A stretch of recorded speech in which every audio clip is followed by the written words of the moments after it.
The American Heart Association is the nation's leader in life-saving CPR training. In fact, we write the CPR guidelines for everyone, the public, doctors, nurses, and paramedics. This year, we've made a few changes so that it's much easier for anyone to save a life using CPR. Let's take a quick review of the new CPR process and when to use it. When someone's heart stops beating, it's called cardiac arrest. CPR is needed right away when this happens. Cardiac arrest victims will die if they don't get help fast. When cardiac arrest strikes, the victim typically collapses, stops breathing, or stops breathing normally and can't respond. Sir. If the victim does not respond, and the victim is not breathing or not breathing normally, Call 911 yell for and go someone get to call an AED. 911 Okay. and have them get an AED. An AED is a portable electronic device that helps the heart return to its normal rhythm. If you're alone, call 911 and get the AED yourself.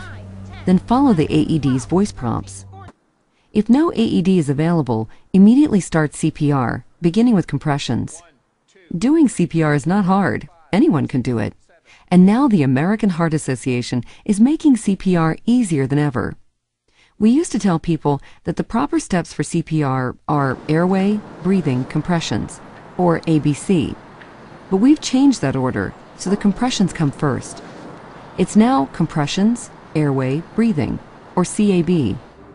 This new order makes it easier because anybody can start out with compressions, even with no CPR training. Just push hard and fast on the center of the chest. If you haven't been trained, keep pushing until help arrives. When you give compressions, make sure you push the chest down at least 2 inches and allow a little time for the chest to come back up. Push as hard and fast as you can. The perfect rate for compressions is at least 100 per minute. That's the same speed as the beat of the song Stayin' Alive, so try to keep that tune in your head if it helps. If you've been trained in CPR, push on the chest 30 times, then open the airway by tilting the head back and lifting the chin. This helps air reach the lungs. Next, give 2 mouth-to-mouth breaths over 1 second for each breath, and watch for the chest to rise. Continue the CAB cycle until help or an AED arrives. Use the same CAB cycle for adults, children, and infants. This is just a quick overview. So, to learn more or to sign up for CPR training that can help you save someone's life, visit our website at www.heart.org/CPR. De construir esse Gran Round se relaciona ao hospital ser um hospital de referência no tema, no tratamento da AIDS já há muitos anos. E a gente tem, eu só queria passar o primeiro slide, assim, que contando um pouquinho dessa história da AIDS aqui no hospital. Eu me formei em 1980, né? E nós, a AIDS não sabendo exatamente a origem do vírus da AIDS, mas no final da década de 50, o primeiro caso foi diagnosticado no Congo. E o primeiro caso de AIDS no Brasil foi em 1980, exatamente na época que a gente estava entrando na residência, se a gente lembra. A gente não ouvia casos de morte, principalmente entre homossexuais, nos Estados Unidos, principalmente na Flórida, ali em Miami, foram os primeiros casos, que eram imigrantes das relações, das férias ali no Haiti, onde parecia ser uma zona endêmica. E os homossexuais desciam fazer as farras sexuais no Caribe e depois voltavam para os Estados Unidos. E aí começou um aumento grande de mortalidade naquela época. Não se tinha o teste da AIDS. E os casos começaram a surgir no Brasil também, rapidamente. E por volta do final depois da década de 80, no final do ano de 2000, a epidemia praticamente atingiu o seu apogeu no mundo, matando mais de 3 milhões de pessoas em um ano. O teste, e aqui o grande marco do tratamento da AIDS foi o esquema antiviral que começou em 1987. Muito bem, de lá para cá, essa doença começou a se tornar praticamente endêmica, com expectativas de vida que depois os nossos palestrantes vão falar, praticamente se assemelha à população não infectada. Entretanto, no final do ano passado, nós tivemos uma notícia bombástica, especialmente para o Rio Grande do Sul, que o nosso ministro da Saúde, né, através do relatório, pode passar, o relatório do boletim AIDS DST, nos faz uma provocação. Tá? Em 2011, no momento em que a gente achava que essa doença estava sob controle e sendo reduzida, essas foram as palavras do ministro. Na região sul, a mortalidade por AIDS chegou a 9 casos por 100 mil habitantes no ano passado, quando a média nacional foi de 6,3.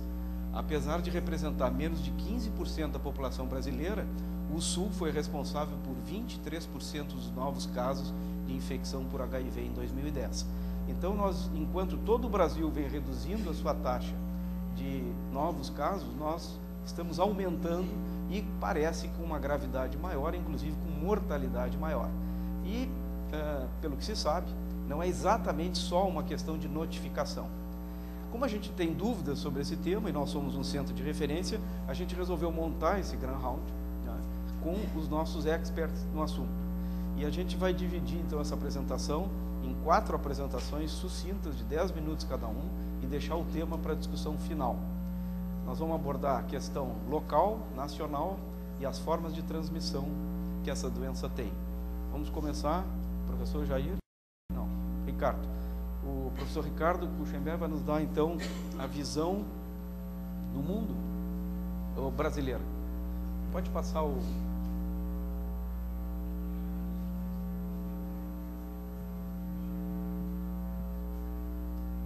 Depois nós temos o professor Jair, que vai falar sobre a questão regional, tratamento a longo prazo, e nós vamos terminar com as criancinhas. Transmissão vertical.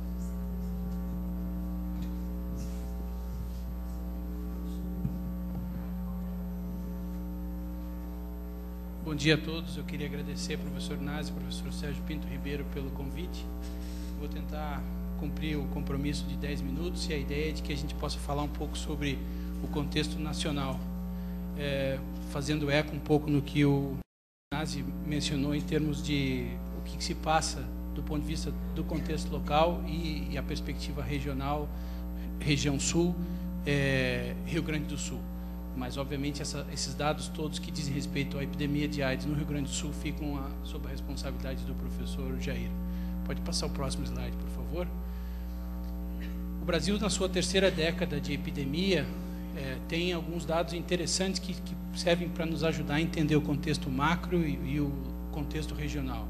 Estima-se que tenhamos uma prevalência de infecção pelo HIV nessa faixa etária da ordem de 6%, uma proporção maior entre homens, 0,8 comparativamente às mulheres, os usuários e uma população e uma epidemia bastante concentrada em algumas populações com condições específicas. São elas usuários de drogas, 6% de prevalência, segundo estimativas do Ministério da Saúde. São elas mulheres que têm atividade profissional do sexo, 5%. São homens que fazem sexo com outros homens, em torno de 10%. O Ministério da Saúde vem, nos últimos meses, por assim dizer, reforçando junto aos gestores estaduais e municipais da necessidade de que sejam priorizadas essas populações, em função de que durante alguns anos, os últimos anos, se trabalhou muito com a ideia da priorização em termos de um aumento progressivo do componente de transmissão heterossexual, da participação das mulheres em termos da epidemia, mas também a necessidade de reforçar que nessa população o risco acrescido é bastante maior do que a população em geral. Próximo slide, por favor. Nós temos, como bem disse o Nazi e apresentou o ministro há uns meses atrás, uma tendência de estabilização da epidemia em escala nacional. Aqui vocês têm nesse gráfico a taxa de incidência de AIDS por 100 mil habitantes na população entre 15 e 25 anos. Eu fiz esse recorte baseado nos dados do Ministério da Saúde, mas que essa é uma população muito específica, que nos é muito cara do ponto de vista das infecções, do ponto de vista do potencial de anos de vida perdido, do impacto econômico, etc, etc. Mas em que pese o fato de que nessa linha em preto aqui, com essa linha destacada, apontando para uma tendência de estabilização ao longo dos últimos 1998 e 2010 no Brasil, em torno de uma incidência de casos de 9 casos de AIDS por 100 mil habitantes, esse dado ele se dá muito às expensas de uma resposta que de um comportamento que se trava na região sudeste. E aí é um ponto que a gente precisa considerar, porque se nós abstrairmos a região sudeste, a tendência nas outras regiões é de aumento, em especial da região sul. Esses dados precisam ser compreendidos de uma maneira um pouco mais localizada, regionalizada. Estamos dando conta de 14 casos por 100 mil habitantes de AIDS agora nesse ano de 2010, segundo dados do Ministério da Saúde. Chama atenção para o fato que, de fato, as coisas aqui se apresentam de uma outra maneira. Mas o Ministério da Saúde, nesse mesmo boletim que o Ministro da Saúde destacou os dados da região sul, também chama atenção para o fato de que, se nós abstrairmos o contexto da região sudeste, onde, entre outras coisas, a epidemia é mais velha, talvez a gente possa ter um outro cenário, no sentido de não necessariamente o patamar se estabiliza se a gente considerar os dados das demais regiões. O próximo slide, por favor. Um ponto importante que a gente observa ao longo dos últimos anos, das últimas décadas, aí, das 3 décadas já representadas, é uma progressiva heterossexualização, uma progressiva aumento do padrão de transmissão heterossexual e de uma inversão. Nós tínhamos, na distribuição entre os sexos, nós tínhamos 9 casos de homens para cada caso em mulher no início da epidemia, os primeiros casos em 1987, e uma inversão dessa proporção, uma modificação dessa proporção, de modo a ter hoje, em 2010, 1,7 casos de mulheres para cada indivíduo com caso diagnosticado de sexo masculino. E se nós formos olhar especificamente na população com uma faixa etária adulto jovem e adolescentes, essa proporção ainda é maior, no sentido de uma participação maior das mulheres. Chega ao inverso, né? Temos mais casos de mulheres acometidas com o vírus da AIDS, com o diagnóstico de AIDS, do que os homens. E se a gente vai olhar para essa curva de distribuição por razão de sexo aí na região sul, o próximo slide, por favor, temos uma tendência ainda maior, ou seja, a epidemia no contexto da região sul, no mesmo período, ela foi na direção de casos em mulheres de uma velocidade mais rápida. Ela se tornou mais heterossexual e mais feminina, essa epidemia, numa proporção mais rápida do que o contexto nacional. Esse é um ponto importante porque, entre outras coisas, sempre se atribuiu uma participação importante dos usuários de drogas no comportamento da epidemia no contexto da região sul, em especial Santa Catarina e Paraná, mas isso explica em parte essa história sobre a qual estamos nos debruçando hoje. Próximo slide, por favor. Eu queria poder apresentar dados melhores, mas infelizmente nós não os temos. Esses também são dados que o Ministro da Saúde apresentou nessa conferência de imprensa, são dados do Boletim Epidemiológico do Brasil em 2011, e a gente tem aqui, eu enfatizei os homens na população na faixa etária de 13 ou mais anos, segundo a categoria de exposição, do período de 1998 e 2010, e a gente tem, do ponto de vista dos casos de AIDS, uma certa constância na distribuição das formas de transmissão, representadas por esse verde aqui um pouco mais claro, homens que têm sexo com homens, transmissão heterossexual, usuários de drogas, mas queria chamar a atenção para um fato de que temos um componente importante aqui, representado pelo azul, que são casos não notificados. Somos nós que, no atendimento dos pacientes, não notificamos a categoria de exposição, e isso nos impede de entender um pouco melhor a epidemia. Acho que esse é um ponto importante, se isso considerarmos um hospital de escola. O próximo slide, por favor. Tudo isso para dizer que a gente ainda tem dificuldade de explicar como esse comportamento já mudou efetivamente e que implicação em termos epidemiológicos isso tem na prática. Entrando um pouco na perspectiva mais regional, e o convite aqui do NAS era isso, era trabalhar um pouco do nacional para o regional e abrindo um espaço aí para o professor Jair comentar os dados epidemiológicos no Rio Grande do Sul. O que eu queria chamar a atenção para vocês, segundo os dados do Ministério da Saúde, os municípios no país com maiores taxas de incidência de casos de AIDS no período 97-2009, a cidade de Porto Alegre encabeça essa relação. Dos 100 municípios com maiores incidências, quase um terço está no Rio Grande do Sul. Desses 100 municípios com maiores incidências de casos nesse período, 16 estão na região metropolitana. Aqui nós temos a maior taxa de infecção, de co-infecção AIDS e tuberculose, o que só faz aumentar a mortalidade por AIDS e determina uma sobrecarga muito importantes do ponto de vista dos serviços. Tudo isso para dizer para vocês que, em termos epidemiológicos, tem CEP, tem endereço, está na região metropolitana, está na região aqui do distrito que envolve o Sanatório Partenon, adjacências, a região do bairro Partenon, etc, etc. Então, os elementos estão postos. Está faltando, de nossa parte, de parte dos gestores, é intervir para efetivamente tirar dos 100 municípios com maiores taxas de incidências no Brasil, aqueles que dizem respeito ao Rio Grande do Sul e à cidade de Porto Alegre, e em especial a região metropolitana, com 16 dos municípios entre os 100 onde mais cresce a AIDS no país. O próximo slide, por favor. Um outro ponto importante que diz respeito ao serviço de emergência e à unidade de doenças infecciosas, o serviço de doenças infecciosas, né? Esse é um estudo usando uma triangulação de bancos de dados. Alexandre Grangeiro e alguns colegas da USP trabalharam nessa triangulação de bancos de dados, identificando o seguinte: nós temos um problema muito sério em que, pese a capacidade que o Brasil tem hoje de oferecer terapia antirretroviral absolutamente coadunante com as recomendações internacionais, a apresentação dos pacientes com infecção ainda é tardia no serviço de saúde. Então, são oportunidades perdidas.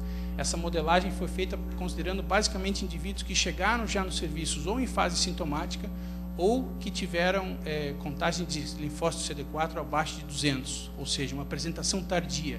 E essas situações de oportunidades perdidas representaram, nessa série histórica 2003-2006, nada menos do que 115 mil indivíduos, do total de 115 mil indivíduos que se apresentaram nesse período para os serviços, quase a metade deles chegaram tarde, com CD4 abaixo de 200 ou em fase sintomática. Se a gente considerar dados locais, a probabilidade de óbito no primeiro ano chega a 16%, e esses indivíduos que chegaram tardiamente tinham risco, quase metade, em termos de óbito, e o impacto que isso pode ser vislumbrado na perspectiva dessa população, foi de que, se a apresentação não fosse tardia nos serviços, nós pudéssemos incidir sobre a realidade desses indivíduos mais precocemente, do ponto de vista do impacto da terapia combinada, estratégias de prevenção e de orientação e educação para a saúde, enfim, isso poderia ter implicado, no período considerado, uma redução da mortalidade da ordem de 40% em relação aos dados que temos. O próximo slide, por favor. Tudo isso representa uma carga para os serviços, que nós temos, isso aqui é um artefato, não consideraria porque estão dados contábeis, mas aqui vocês têm dados de AIDS no Brasil e no Rio Grande do Sul, internações, né, em azul no Brasil e em vermelho no estado do Rio Grande do Sul. Tem uma certa constância, isso é coadunante com a literatura em termos de uma população que vai envelhecendo e tem outras comorbidades, mas queria chamar a atenção para o fato de que nós não temos uma redução das internações que de alguma maneira pudesse ser imputada aos avanços da terapia antirretroviral. Esse é um problema muito importante e que se apresenta de novo na emergência, na superlotação das grandes emergências da cidade e assim por diante. O próximo slide, por favor. Eu queria só, para finalizar, chamar a atenção para o fato de que sempre que a gente discute esse ponto, é levantada a questão de, será que nós não temos mais casos de AIDS porque o Rio Grande do Sul notifica melhor? Eu acho que a gente tem que, de uma vez por todas, relativizar isso. Todos os elementos nos chamam a atenção para o fato de que a gente tem muita AIDS. Todos os elementos chamam a atenção para o fato de que a nossa taxa de letalidade segue um problema nos grandes hospitais e que os serviços têm tido uma enorme dificuldade de responder a uma população que tem demandas que são complexas do ponto de vista do vírus. São usuários de drogas, são indivíduos que vivem na rua, são indivíduos que têm infecção com tuberculose, hepatite, etc, etc. Eu só queria chamar a atenção para o fato de que pese a questão de a gente sempre discute a qualidade do sistema de notificação e registro, que nos últimos 12 anos tivemos governo de esquerda, de direita, de centro, de vários matizes, e a gente segue com o estado que menos investe em saúde e segue dos 27 estados no país, e somos o 27º estado em investimento em educação. Isso talvez tenha algum impacto do ponto de vista da nossa resposta em termos da epidemia. E o próximo e último slide, por favor. Como já mencionei, uma epidemia concentrada, um componente muito presente de heterossexual, mas ainda hoje temos uma questão importante, que temos tido uma enorme dificuldade por parte dos serviços em acessar indivíduos que fazem sexo com homens que fazem sexo com homens, em especial as suas parcerias sexuais, e aqui temos a maior carga de doença do ponto de vista do Rio Grande do Sul, ou seja, a região metropolitana. É isso, por favor. Obrigado, professor.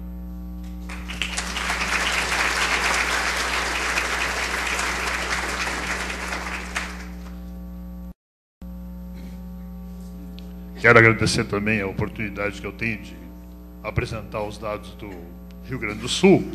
Eu vou fazer uma breve apresentação comparando a situação do Rio Grande do Sul com a do resto do Brasil. Pode passar o...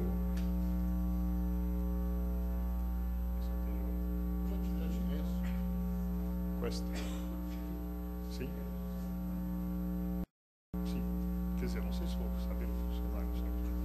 Então, obrigado. Ok, pode passar o seguinte. Então, o que nós temos dados comparados do Rio Grande do Sul com o Brasil?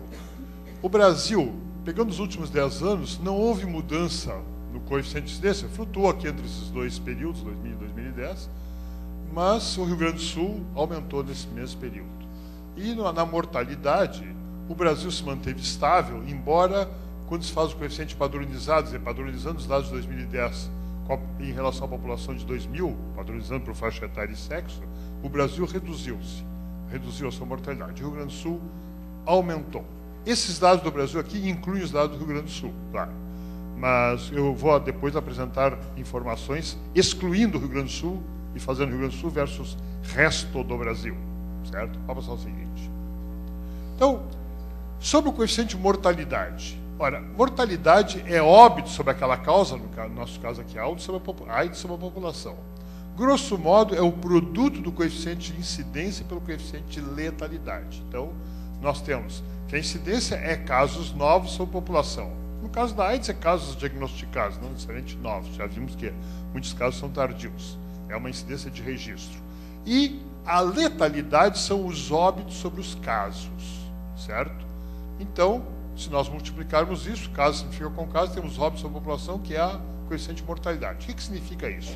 O coeficiente de mortalidade pode aumentar quando aumenta a letalidade, quando aumenta a incidência, quando ambas aumentam ou quando uma delas aumenta mais do que a outra.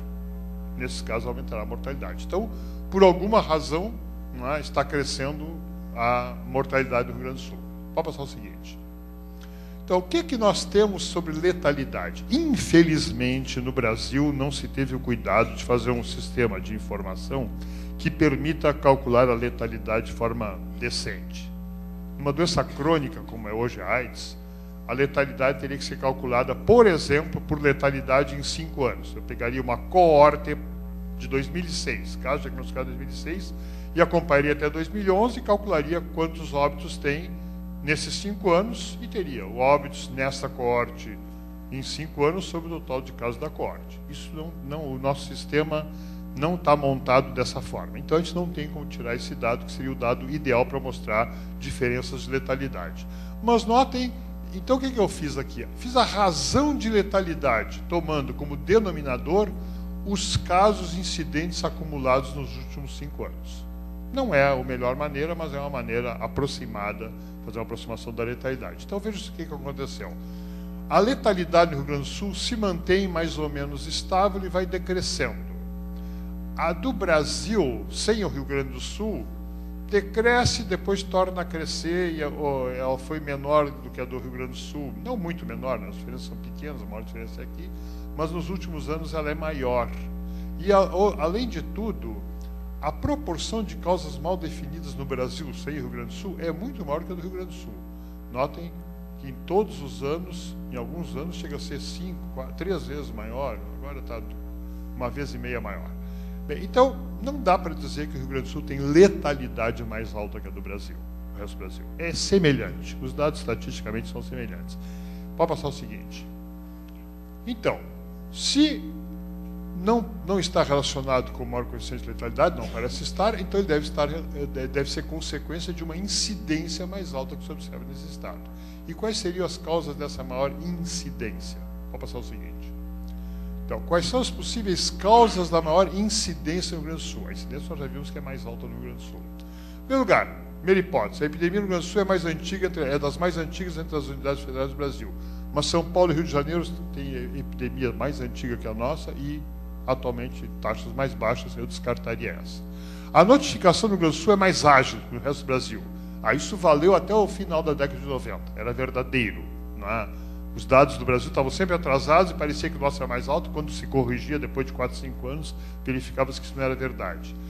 Mas isso só vale se essa maior incidência se restringisse aos 2, 3 últimos anos. Mas ela já é mais alta desde o ano 2000. Então, também outra coisa, já em 98 era mais alta na região do que nas demais macro-regiões do Brasil, a infecção em gestantes, que é um indicador muito importante do que vai acontecer no potencial futuro de novos casos. Então, em 2010, hoje no Rio Grande do Sul, a taxa de detecção de HIV em gestantes era de 7, de HIV e infecção, né? 7,3 por mil nascidos vivos, e 2 por mil no resto do Brasil. Quer dizer, nós temos uma infecção mais alta mesmo, e daí a incidência mais alta. Não é por causa da notificação. Adiante.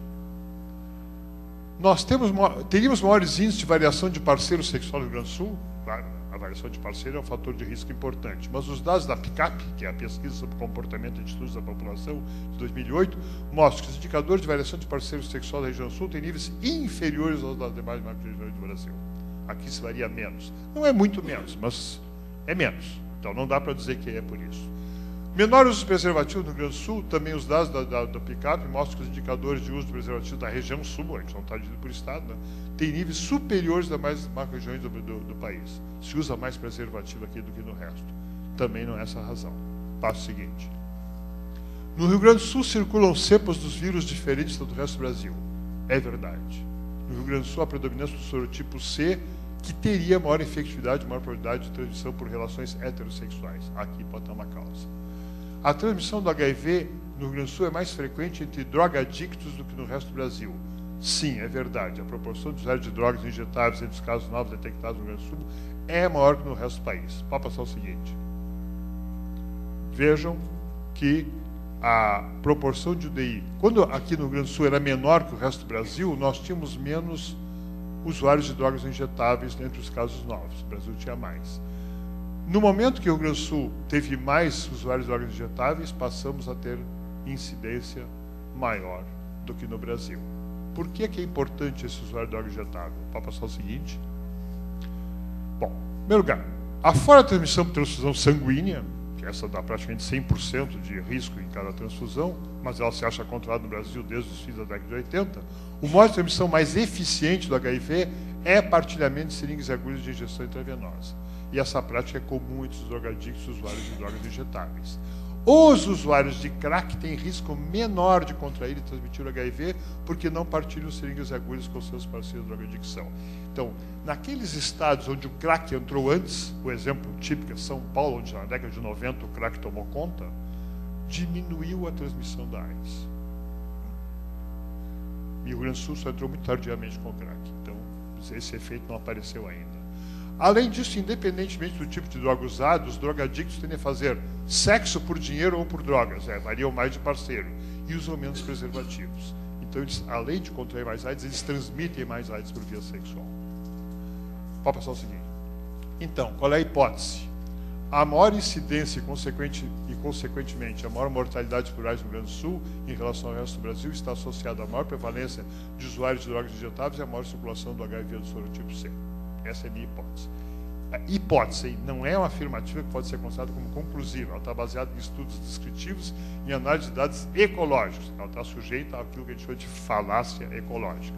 Né? Quando nós encontramos dois fenômenos presentes na mesma população e atribuímos a associação entre ambos quando essa associação não existe. Em todo caso, aqui nessa hipótese, a associação que está se colocando, ela tem plausibilidade biológica. São dois fatores que realmente poderiam contribuir para a maior incidência e, consequentemente, maior mortalidade no Rio Grande do Sul. Vejam que mortalidade não pode ser, não é só por causa da letalidade. Pode passar o seguinte, aqui estão as fontes, eu não consegui passar isso aqui para preto, não sei porquê. Não muda, não tem jeito, é fixado nessa cor aí. E seguinte. Era o que eu tinha apresentado.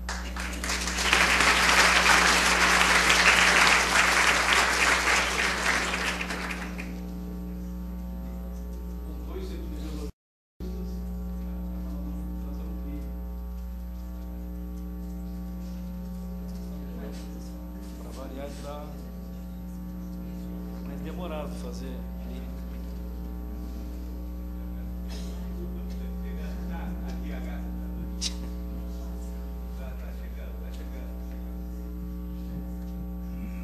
É igual o Rio Grande do Sul, chegou mais tarde.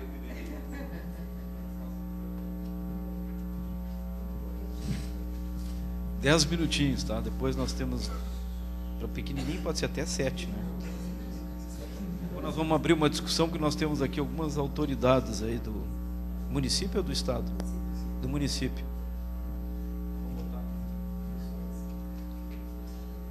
Bom dia a todos. Eu não vou saber o que fazer com as mãos. Isso. Eu fico melhor assim.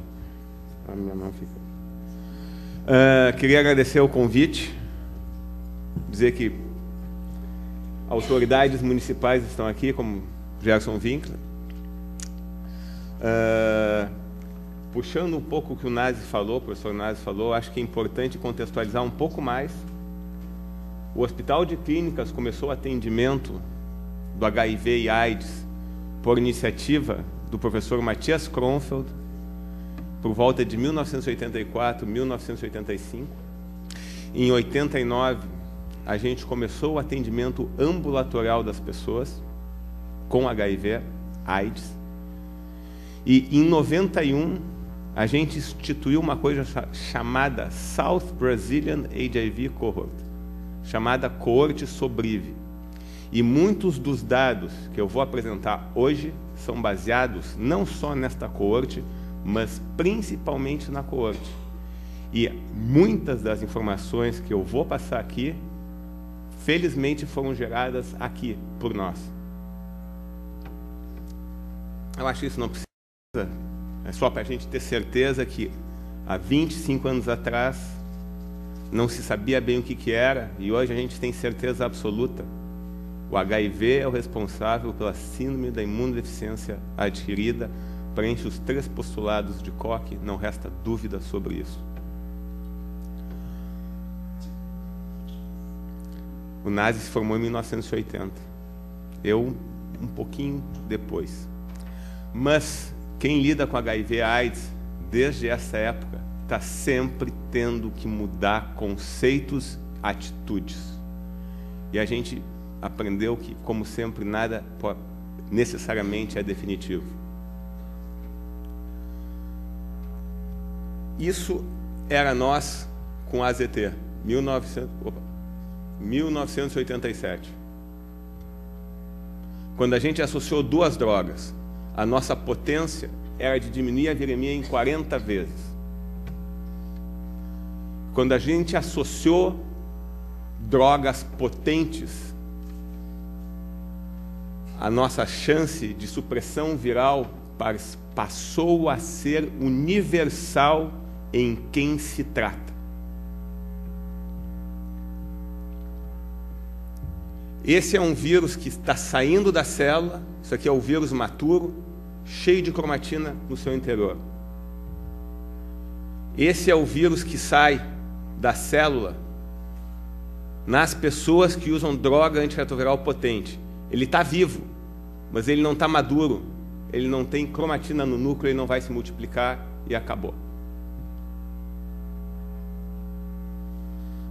Esse artigo, publicado pelo nosso grupo, já tem meia década, a gente mostra que, tirando o primeiro ano fora, como o Ricardo mostrou, a mortalidade entre os africanos, entre a nossa coorte e entre os norte-americanos e europeus é rigorosamente a mesma. Ou seja, isto é, quem for tomar remédio, quem for tomar coquetel, quem for tomar droga antirretroviral adequadamente prescrita, a chance de morrer vai ser tanto igual na Letônia e Estônia como em Uruguaiana.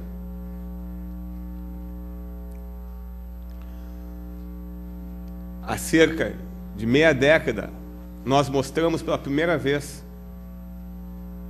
que a chance de morte numa população que se trata é menor do que a chance de morte que os estudos clínicos randomizados mostravam. É a dimensão do que a gente pode fazer e a intervenção que muda de forma dramática o prognóstico da doença. Isso é a projeção atual de que a gente espera de uma pessoa que venha a ser contaminada com relação à população em geral.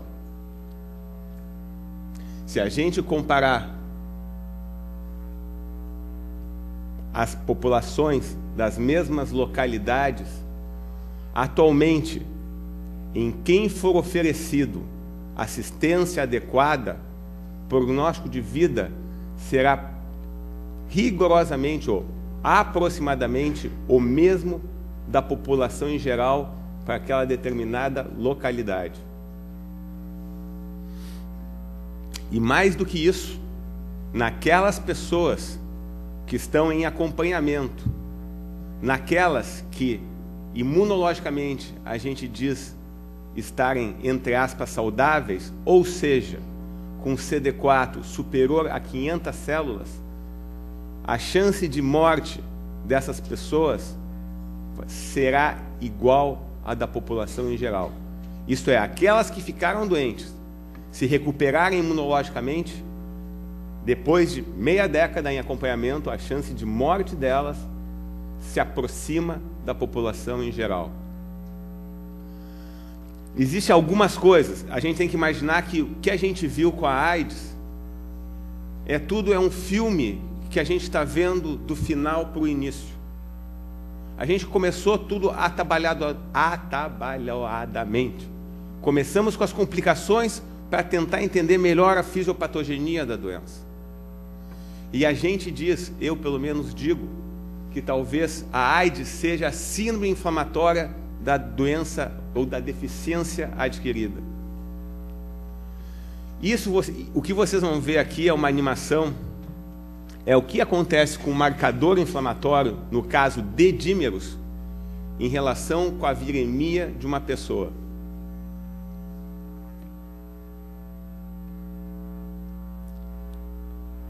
Quanto maior for a viremia de um indivíduo, maior vai ser a elevação dos marcadores inflamatórios. Se eu tenho isso, eu vou ter um estado pró-inflamatório crônico. Talvez, quanto mais precoce for a minha intervenção, maior vai ser meu poder de controle dessa inflamação. Mesmo assim, como foi mostrado pelo Ricardo, pelo professor Jair, como o Nazi já tinha dito, muitas pessoas ainda não se tratam de forma adequada. Ou nós temos aquelas pessoas com diagnóstico de AIDS, imunodeficiência avançada, já muito tardio. E ainda a AIDS é causa importante de mortalidade. Mas todas as outras causas associadas à senescência começam a aumentar de prevalência. Doenças cardíacas, outros tipos de neoplasia, doença hepática, doença renal. Tudo começa a aumentar à medida que essas pessoas vão vivendo mais tempo. Só para demonstrar as complicações que a gente vê. Quem atende no nosso ambulatório vê insuficiência renal, problema cardíaco, dislipidemia, osteopenia.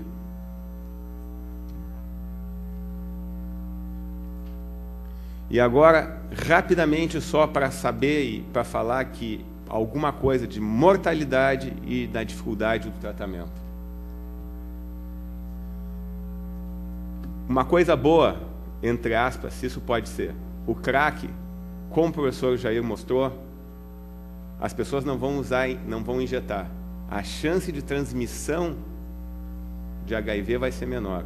No entanto, essas pessoas se prostituem e essas pessoas a gente não consegue tratar.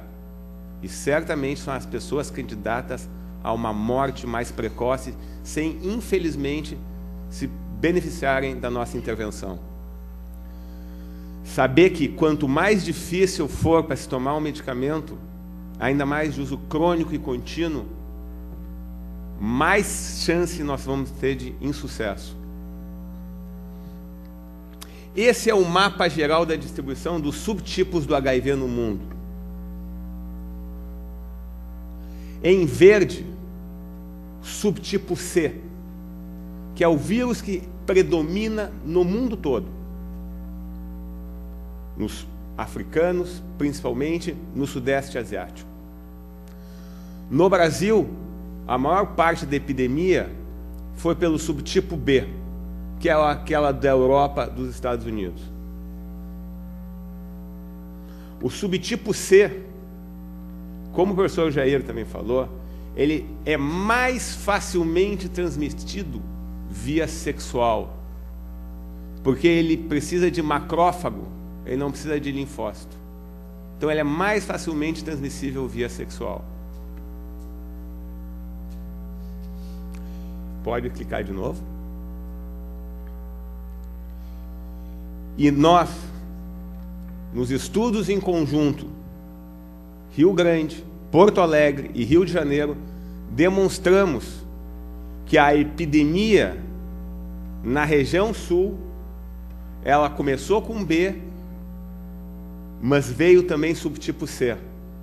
E o subtipo C, atualmente, dos novos casos de infecção, é mais da metade. Então, certamente, isto ajuda na chance da transmissão da doença. Então, onde foram feitos os estudos? Seguinte.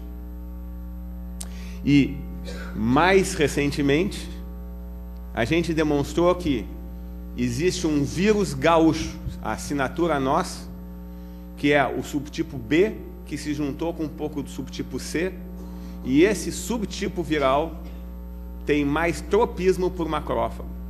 Então, associados a prostituição, crack ou um vírus HIV circulante mais elevado no nosso meio, como tanto o professor Ricardo como o professor Jair mostraram, torna mais plausível a explicação de que, sim, nossos números são um pouco maiores que o resto do Brasil. Sim, nossa epidemia é um pouco mais jovem. Sim, existem pessoas suscetíveis a serem contaminadas e muitas pessoas suscetíveis a não se tratarem ainda.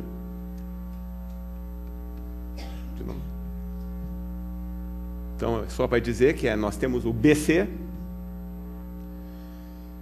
previsões para o futuro. Eu acho que em pouco tempo, um quarto de década, a gente saiu do obscurantismo da nossa esquerda até um caso extremamente bem pensado e delineado de cura. Ou seja, nós temos coisas a fazer e certamente a medicina vai progredir muito mais ainda nesse sentido. Por enquanto, embora tenha passado já o Dia dos Namorados, a prevenção ainda é a coisa mais efetiva a ser feita. Obrigado, pessoal.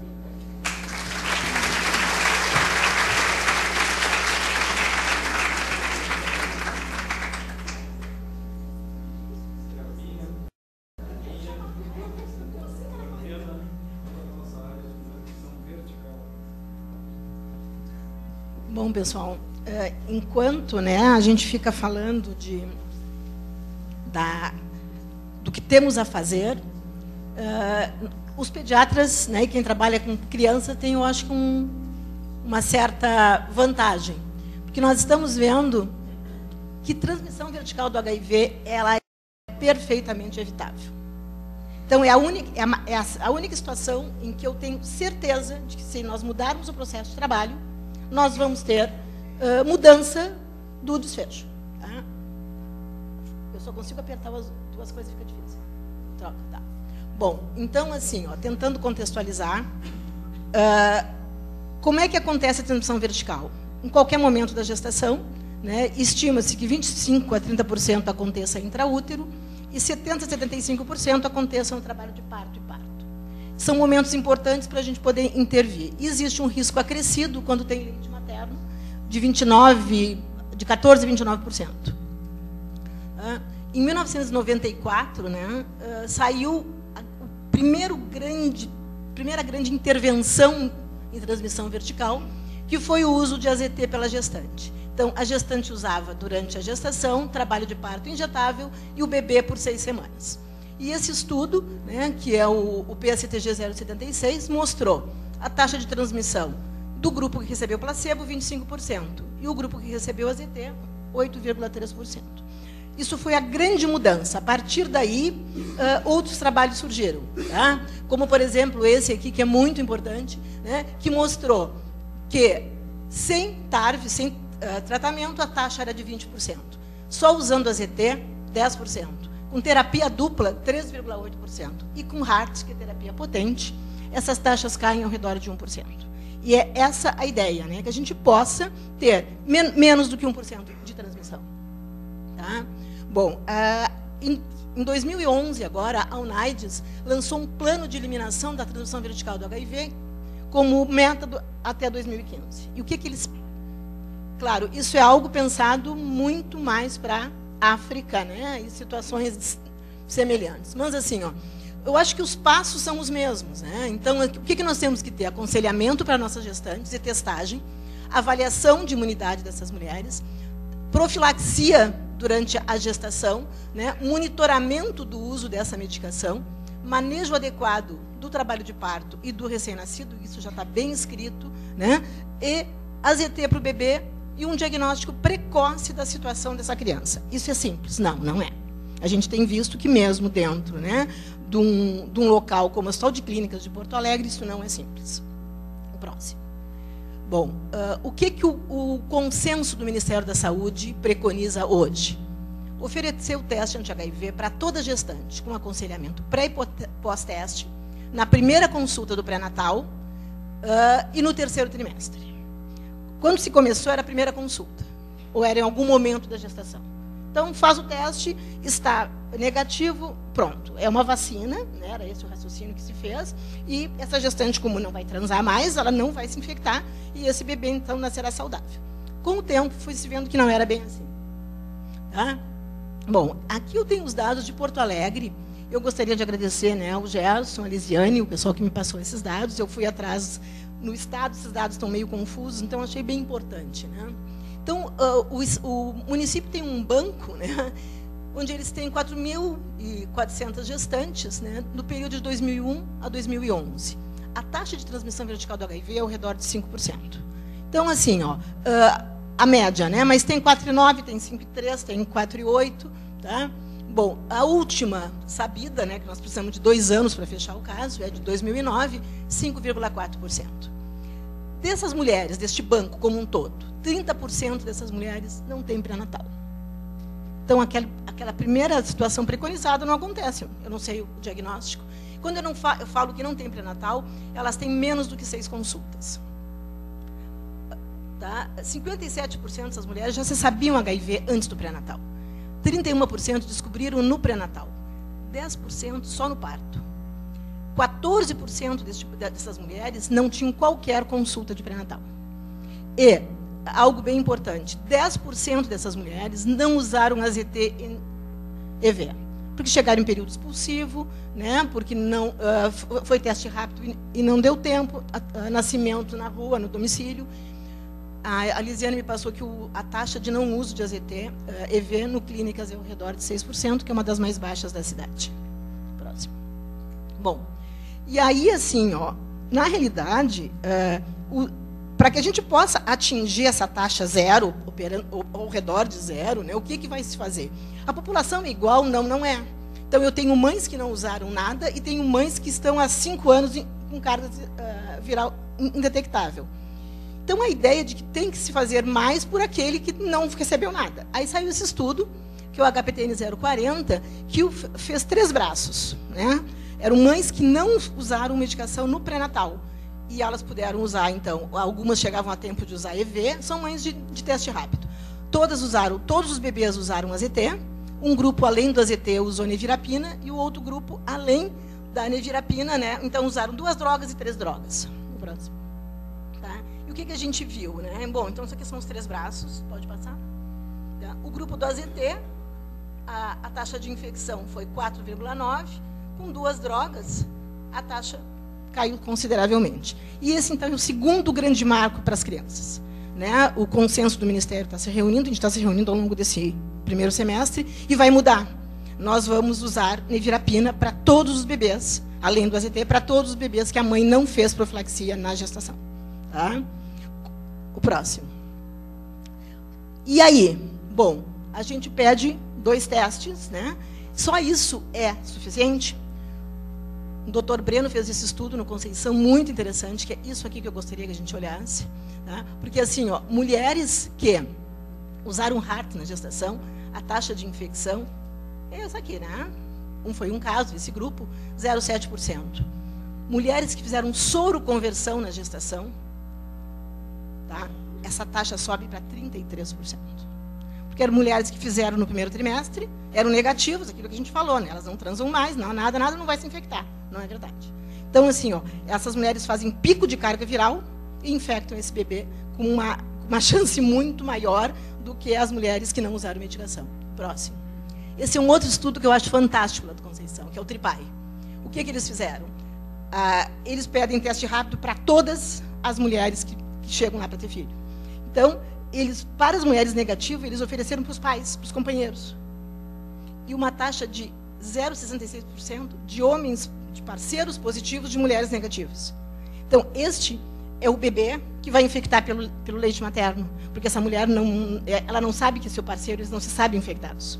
Então, acho que este é o outro estudo, né, que também é um marco na mudança dessa visão, na mudança do processo. Próximo. Tá? Então, aí, ó, o que o Conceição já faz há bastante tempo, nós começamos a fazer agora, ainda não está preconizado, o Ministério preconiza isso, mas é teste rápido para toda gestante que interna para o parto. E no Conceição teve uma situação, uma mulher internou, trabalho de parto, negativa. Era trabalho de parto prematuro. 2 semanas depois ela reinternou para ter o bebê e não pediram, porque tinha o negativo. E essa mulher virou nesse momento e esse bebê infectou. Tá, o próximo. Bom, nós ficamos sempre brigando, né, tentando acertar. E a ideia, né, é que, em cima desses... Pode passar o próximo? Então, assim, a gente vai conseguir, né? E a ideia é que, assim, ó, a mudança nesse processo, ela é muito rápida. Então, a gente tem que ser um pouco taque, assim, como o Eduardo. A gente não pode ser lento, né? Porque o de ontem já mudou e aí tu vai fazendo, né? E é essa busca que a gente tem, principalmente com a ideia, né, de que... Pode passar o último? Só para... o meu e-mail. Então, assim, de que essa mudança tem que acontecer porque eu posso evitar que esse bebê se infecte. E é toda a diferença. Obrigada.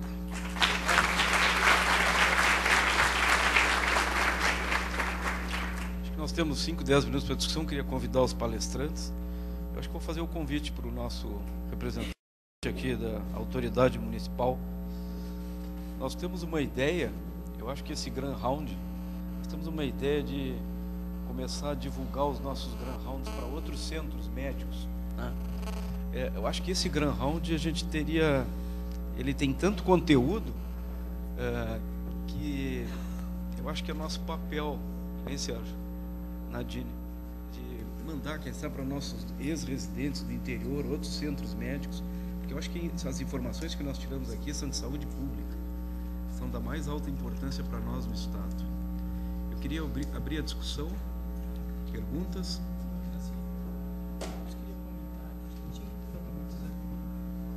Se vocês me permitem, eu acho que a gente tinha que comentar um pouco melhor essa questão da hipótese do subtipo C. Eu tenho amigos nessa mesa e quero divergir fraternalmente deles usando os dados da Carmen. Eu acho que a gente tem evidências, Jair e Dudu, ainda insuficientes para sustentar que a hipótese no contexto local pode se dever a uma participação do subtipo C. Seja do ponto de vista da inexistência de estudos populacionais que sustentam essas hipóteses, do ponto de vista da transmissibilidade, seja da insuficiência de evidência que a gente tem do ponto de vista da resposta. Se eu tenho o subtipo C e me trato, funciona. Funciona tanto quanto se eu tivesse o subtipo B e etc. E o que me faz pensar que talvez a gente esteja diante de um fenômeno de causalidade reversa. Na verdade, não é o ovo ou a galinha, não é o subtipo C que explica, e sim o fato de que o subtipo C é um marcador da nossa população. A nossa população é uma população com condições de vulnerabilidade extremas. É um usuário de drogas que tem a família e mora num sofá, e ele faz uso de drogas injetáveis também com o filho dele de 5 anos de idade, como a gente viu no campo, né? Gerson tem dezenas de histórias desse tipo. Então a sensação que a gente tem é de que, se a gente for olhar para o mapa e qual é a fração atribuída por mapa da AIDS no Rio Grande do Sul e na região sul, em especial Santa Catarina para baixo, e olhar para a fração atribuível da composição dessa epidemia para aquilo que poderia ser aplicado ao subtipo C, na verdade isso é uma proxy, um marcador do usuário de droga, que não adere, etc, etc. E para mim, para finalizar, o que corrobora um pouco isso são os dados da nossa incapacidade de responder às demandas que se apresentam nos serviços, que foram os dados que a Carmen apresentou. Tendo subtipo C ou não tendo subtipo C, se o serviço é capaz de responder, as gestantes vão bem, obrigado. Alguma pergunta da plateia? Eu queria... Bom, a gente colocou como hipótese, né? Então realmente a hipótese não comprovada totalmente. Mas tem um ponto aí que a gente tem que levar em consideração. Se realmente o subtipo C ele tem mais facilidade de transmissão, nós temos que pensar que existe sempre um período em que a pessoa tem o subtipo C e não iniciou o tratamento ainda. Então, nesse período, se o subtipo C ele se dissemina com mais facilidade, a pessoa, enquanto está infectada e não está se tratando, vai ter uma disseminação mais fácil. Eu concordo, é tudo no terreno das hipóteses, mas acho que a gente tem que levantar essas hipóteses que são plausíveis para ver se há uma concordância com a realidade e a hipótese. Quanto ao IDI, parece que não tem dúvida. Nós aqui temos um índice de IDI mais alto que o resto do Brasil. Só permite também, só para colocar em cima. O que tu falasse, cara, também eu acho que não precisa estar necessariamente errado. Eu acho que pode ser um marcador, sim, mas não impede de as pessoas precisarem ficar menos expostas para contraírem a infecção. É só isso. E a ideia, né, assim, de que 1 mais 1 pode ser 5, né? Se a transmissão se infecta mais, eu tenho que ter um processo de trabalho mais agressivo e tentar bloquear antes isso, identificar antes, para que as pessoas não cheguem doentes. Eu acho que é bem isso. Vamos aproveitar que nós temos aí o coordenador da AIDS do município. Queria te agradecer, em primeiro lugar, a presença. Eu sei que foi meio de afogadilho o convite, mas a gente gostaria de ouvir a tua impressão com esse substrato todo que foi apresentado aqui. Bom dia a todos, obrigado pelo convite. Agradecer aí a presença de todos e dizer que nós estamos retomando essa questão de colocar a AIDS na pauta, né, tanto na pauta da imprensa, na pauta dos serviços, na pauta de discussão novamente. E eu acho que esse grande round é fruto disso, né? Eu queria salientar algumas coisas assim. Primeiro que nós temos visto a epidemia em Porto Alegre como uma epidemia que ela traz no seu bojo inúmeras vulnerabilidades da nossa população. Em especial a questão do acesso ao serviço de saúde, né? Nós temos grandes problemas relacionados ao acesso a serviços de saúde e grandes problemas relacionados ao diagnóstico do HIV na rede de atenção primária, né? Nós iniciamos a partir do ano passado a implantação do teste rápido na atenção primária. Nós já iniciamos com 3 grandes eixos da cidade, que é Loma do Pinheiro e Partenon, que é onde concentra hoje o maior número de casos de AIDS, refletindo um pouco isso que o Jair traz do passado, que é a questão de onde havia a maior concentração de casos via transmissão do uso, do compartilhamento de agulhas e seringas através do uso de drogas injetáveis, né? Mas ainda temos uma incidência nessa região que ainda ela não se explica do ponto de vista do uso da transmissão do HIV pelo compartilhar de agulhas, mas pelas vulnerabilidades e pela extrema pobreza que está associada àquela região, né? Não só do ponto de vista das mulheres gestantes, mas também do ponto de vista de outras populações que estão ali inseridas, né? A gente vem trabalhando duramente nessa região. A segunda região com maior concentração é a Restinga, a Rubem Berta, e em terceiro lugar a Restinga. São 3 zonas de grande concentração, e são 3 zonas que há populações extremamente vulneráveis. Associando a isso, então, também a baixa cobertura de equipes de saúde da família, né? E questões relacionadas, então, ao uso do crack e questões relacionadas a tráfico de drogas nessas regiões, né? Então, a gente vem incidindo nessas outras vulnerabilidades que são tão importantes do ponto de vista da transmissão da AIDS, que perpassam essa questão do subtipo C, né, mas que entram nas questões de comportamento e nas questões da epidemia.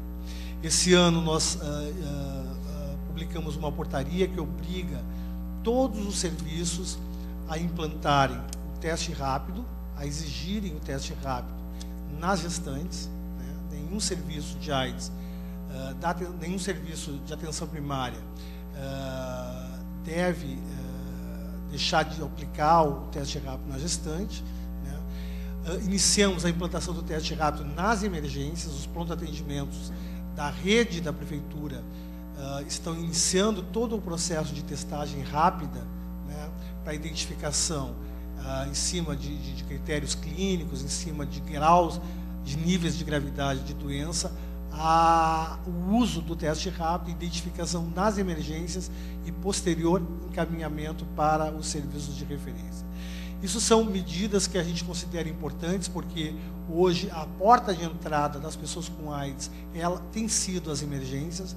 Nós precisamos incidir politicamente e do ponto de vista da assistência nas emergências, porque é ali então que os nossos pacientes que não estão conseguindo acesso aos serviços estão sendo atendidos. E aí a gente vem tentando regular esses serviços para que os pacientes possam ser encaminhados, né, para os ambulatórios de referência e até mesmo para os ambulatórios especializados dentro dos hospitais, e aí entendendo os níveis de complexidade de cada um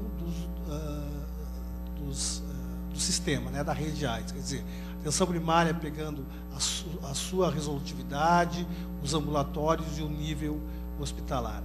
O que a gente vem estudando aí, Dudu, Jair, Ricardo, Carmen, é que a gente vem olhando que os pacientes estáveis, eles não deveriam estar dentro dos grandes hospitais, sim aqueles pacientes que a gente considera como pacientes que precisam de um maior recurso de diagnóstico. Então a gente vem olhando para esses fenômenos que acontecem em Porto Alegre, tentando fazer os ajustes e tentando regular esses pacientes para que eles tenham um acesso direto para a resolução imediata do seu problema. Então isso é uma questão extremamente complexa quando a gente lida com todo o sistema de saúde, porque tu precisa fazer a organização dele.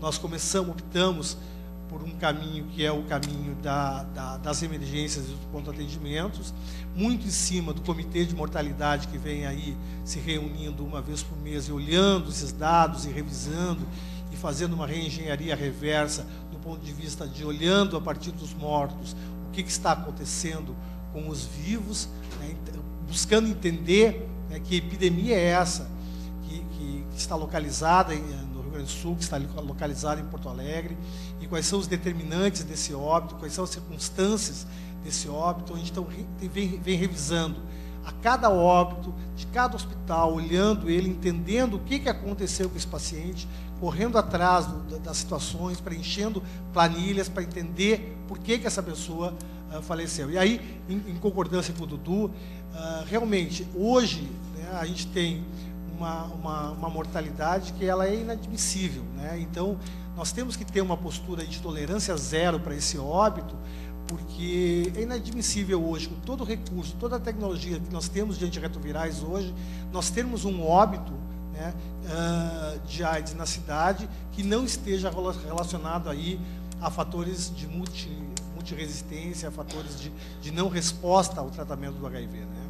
Então a gente vem trabalhando nesse sentido, olhando muito e analisando muito com a ajuda do Hospital de Clínicas, com a ajuda do Ricardo aqui, que vem auxiliando o Comitê de Mortalidade, no sentido de tentar reverter esses óbitos e tentar fazer a aproximação desses pacientes que estão perdidos dentro do sistema de saúde, que eles tenham um atendimento dentro dos níveis que são propostos. Obrigado.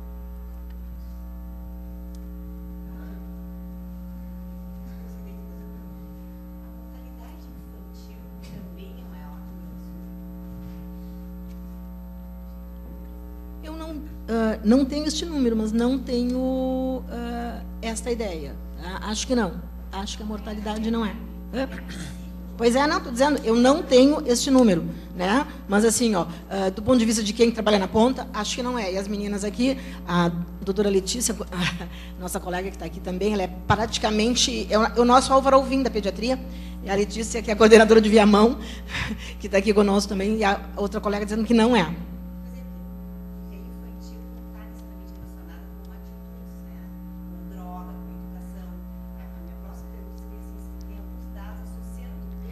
E tem uma outra coisa na infantil, a criança adoece mais cedo, né? E assim, ó, o cara que está com dor nas costas, ele diz que está com dor por isso, por aquilo, está com febre, por gripe, e criança corre para a emergência. Então tu tens, ela chega mais cedo ao serviço de saúde. Então tu tens uma intervenção maior. Eu acho que essa é uma explicação bem razoável. Tem um dado adicional. A adesão das crianças ao tratamento está ligado muito ao cuidador, ao tipo de cuidador.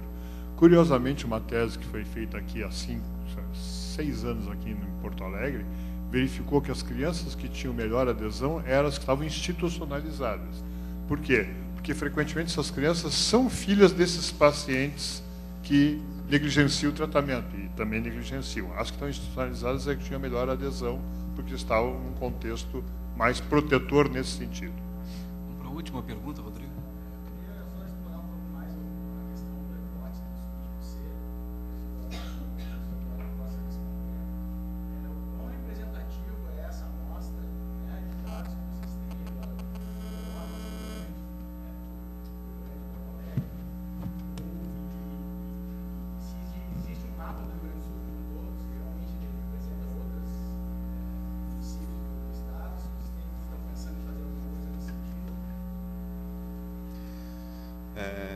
Quem perguntou trabalhou junto no primeiro projeto. Então, foi. Então, tem gente que está trabalhando em campo para as nossas cidades do interior para ter uma ideia melhor sobre qual é a veracidade dessa distribuição. Porque a gente sabe, sem dúvida alguma, por um trabalho que foi começado com o Ricardo Souza, Exux, que nas infecções novas de todos os locais, pelo menos assim, uma coisa mais abrangente, mais de 50% das novas infecções eram vírus não B, e quase todos eram vírus C ou BC. E da nossa amostragem, certamente a amostragem de Rio Grande é totalmente ilustrativa, e a nossa amostragem é ilustrativa para a região metropolitana. Eu vi vocês comentando sobre o Ricardo, que faleceu. Né? O Ricardo foi um colega nosso que trabalhou muito tempo em Caxias, né? E eu me lembro que ele desenvolveu um teste, né, muito barato, se adequando à nossa realidade. Não sei se isso evoluiu do teste rápido. Tem alguma coisa desses dados do Ricardo de Caxias? Vocês conhecem alguma coisa?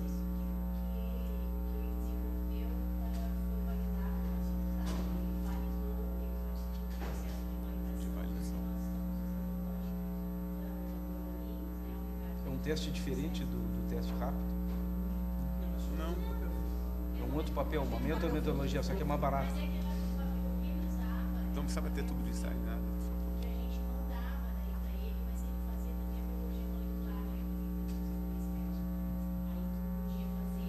Ele ganhou até um prêmio do Ministério da Saúde, porque o teste rápido é muito caro,